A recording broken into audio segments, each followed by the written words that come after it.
Training is a very essential part of any air force, and that is something where indigenization is a key element so that there is adequate strength available. This is something what was kept in mind in having this advanced flight trainer. I have with me Venkamaya HV Thakur. Thakur sir, first of all, what is the role that you expect this HVFT to play? HLFT 42 is a lead-in fighter trainer project, which is an evolution over LCA lead-in fighter training, which we have been pursuing for the last 6-7 years, and it's a very successful model of lead-in fighter training.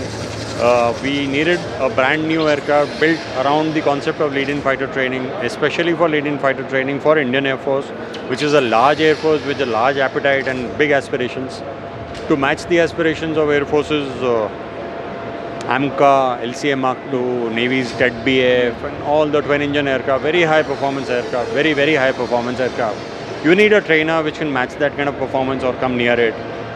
Therefore, HLFT 42, which is nearing those performance figures, those envelopes, and using similar sensors, weapons, etc. as those aircraft. What is the difference between this trainer and the earlier trainer which was being taken for the platform of the Tejas?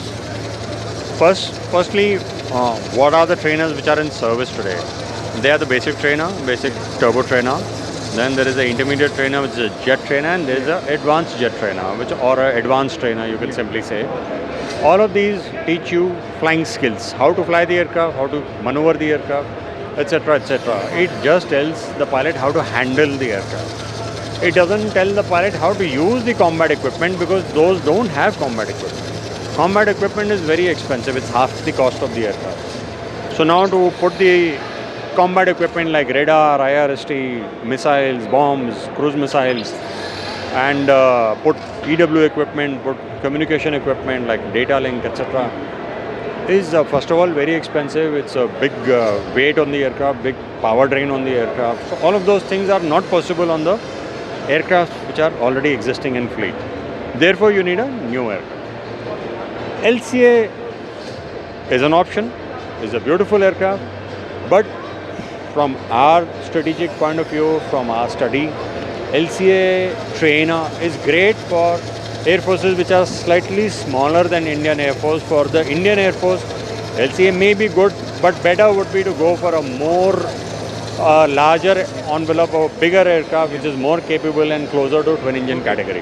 Now, having unveiled this, what is the kind of requirement that you foresee from the Air Force coming, and how would it be filling their training requirements? The Indian Air Force, from our estimate, needs the same number of aircraft as they have for intermediate training and then advanced jet training. That's about 100 to 120 aircraft. The same number of aircraft will be required for this stage. Likewise, for Navy, they need 25 odd aircraft. And we anticipate some export markets also. So there is a possibility of a 200 aircraft run over its life cycle. And you also said about the fact that in case of war, it can be changed from a trainer role to a combat role. Most definitely. How easy or how difficult is that? One of the capabilities which has to be in the Indian context, which has to be inherent in all aircraft, is combat capability. This is a very high performance trainer because the performance is inherent. It is understandable that the Air Force would like to use it in combat, in actual operations when a war breaks out.